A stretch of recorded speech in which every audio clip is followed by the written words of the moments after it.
A special counsel will investigate President Biden's son, Hunter. Attorney General Merrick Garland announced that he is appointing David Weiss to lead that case. Weiss is a U.S. attorney in Delaware. He was appointed by former President Trump. He's already been looking into Hunter Biden's finances and business deals.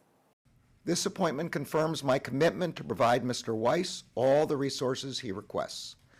It also reaffirms that Mr. Weiss has the authority he needs to conduct a thorough investigation and to continue to take the steps he deems appropriate independently, based only on the facts and the law.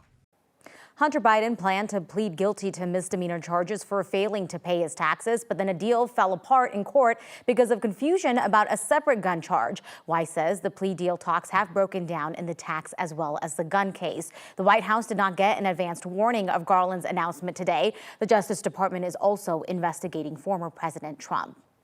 New this noon, the latest on the devastating and deadly wildfires in Hawaii. At least 55 people are confirmed dead in the wildfires that tore through the west side of Maui, burning more than 1,000 homes and buildings. The historic town of Lahaina and centuries-old landmarks are all destroyed. The fire that did all of this damage is now 80% contained. Officials are just starting to grapple with the destruction left behind and just how long it may take to rebuild.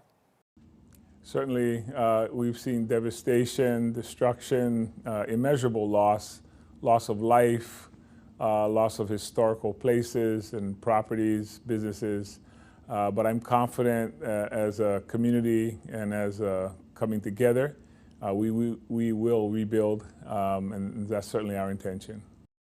Colorado is sending help to Hawaii. An American Red Cross volunteer is heading out today to help with that recovery. I'm a little worried about all the devastation. I love Hawaii. I want to move there. So I've been there before for other disasters, and this is going to be heartbreaking. Julia Muirhead works with the Red Cross Northern Colorado chapter. She said she'll likely be helping in shelters to make sure that families are being fed and that they have somewhere to sleep. She has helped Hawaii before. Like she said, she traveled to the Big Island when a volcano had erupted there.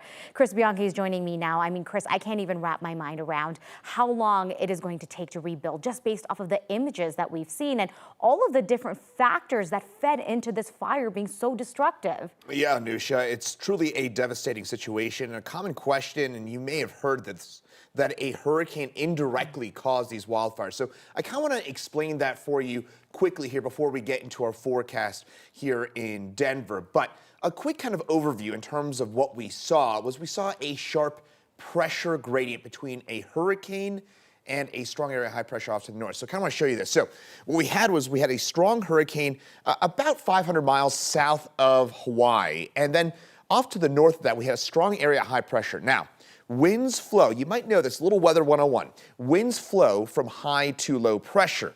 Right in between that, of course, you can see those islands in the middle. That's Hawaii. And so that sharp pressure gradient between a very strong area high pressure and the hurricane down below, that meant that Hawaii was right in the crosswinds, literally speaking here, of these extremely strong pressure differences. And what the result was, on the Big Island, they had an 82-mile-an-hour wind gust, and on Maui, about a 67-mile-an-hour wind gust that unfortunately fanned the flames of this devastating situation out there in Hawaii. So hopefully it gives you a little bit of insight in terms of what we saw in Hawaii and what caused it. Now, for us here in Denver today, much calmer, of course, weather, but we do have some gusty storms around between 2 and 8 p.m. Similar tomorrow, highs around 90 degrees, and it's much cooler coming up for your Sunday. So in terms of what you can expect for today, if you do have those outdoor plans between about, say, 4 and 7 p.m., something like a happy hour, something like that, you may want to have an indoor alternative just because what will likely happen is we get a quick storm, not a big deal,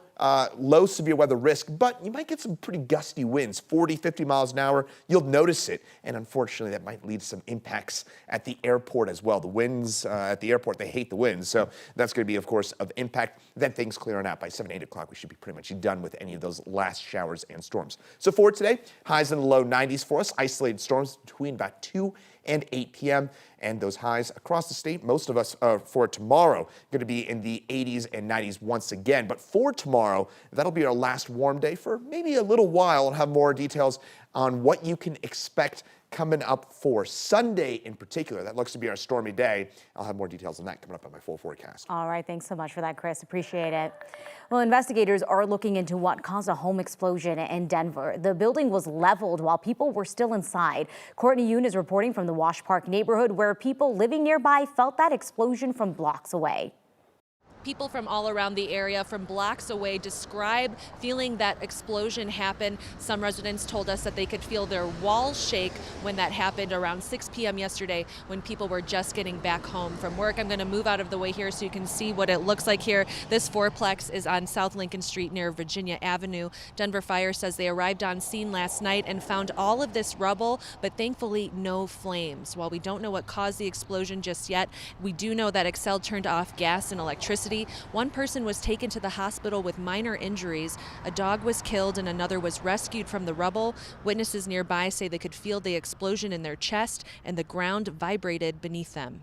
And it was more than hearing it. I mean, you literally felt it in your body, and everyone just kind of stopped and turned, looked up to the street, and as everything got very quiet, and then you could see the debris rising up over the building.